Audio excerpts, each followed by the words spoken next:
Alright guys, welcome back to Monster Misfits. Today we're going to do something a little different. I'm going to show you something that you can make. It's very simple.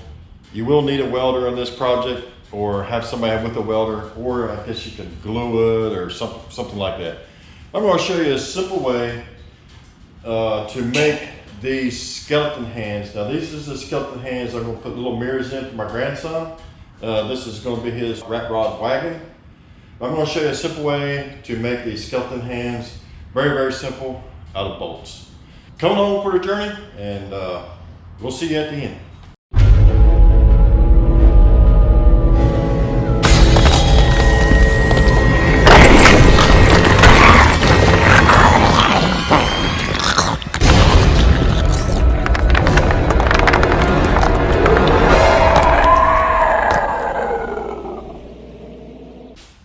Alright guys, what we're going to start with is you need 4 3 1/4 inch bolts. You need 8 2 3/4 bolts. You also need 8 2-inch bolts.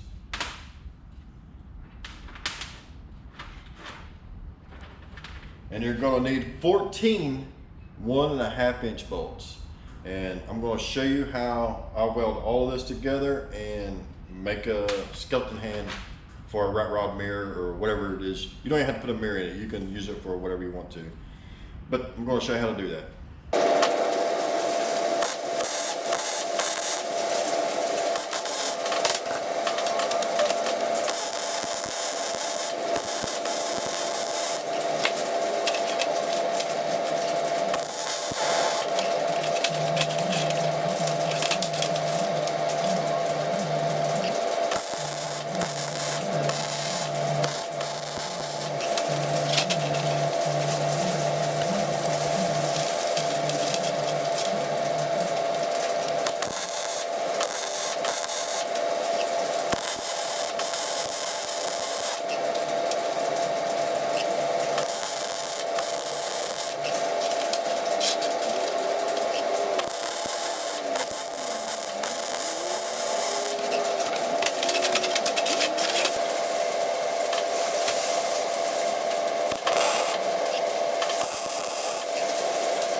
I'm going to try something different, guys. I might put another long bowl on this and just give it a long, creaky finger just for the fun of it. Just something different. Look at that, it looks like. Give it a creepy finger.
go, guys. There's some skeleton hands made out of bolts. Very simple process. If you have a welder, or you can party glue them, or epoxy, or however you want to do it. But these are be good for little wrap rods and stuff. I put them on my grandson's hot rod. Same way I did these two here. Now I did do this one a little different. I made his finger stick out a little bit longer. You know, get you a pose how you want to kind of do it, and go from there. Very simple stuff. I think it's pretty cool. You can grind the boogers and stuff down off of it if you want to. I'm not. I kind of like the old crappy look on these. But there you go. Very simple. Very simple to make. Says all you need is a welder. You use various sizes of nuts and bolts. You can use nuts on each joint if you want to make it more pronounced. That's up to you. I got an old Hobart welder. It is a gas and wire feed welder. I think I paid about 1,800 bucks for it back about 20 years. Thing's been dropped off a trailer. It's been beat up, banged up. Half of the parts are broken on it, but the thing works great. I really recommend the Hobart welder. It's very simple to use. Just keep playing with it and you'll get a hang of it. You don't have to get that. You can get a cheaper one, or like a 110 one, and do the exact same thing, guys. So that's it for the end of this video, guys, and we'll see you on the next one. Thanks for watching. Keep it creepy.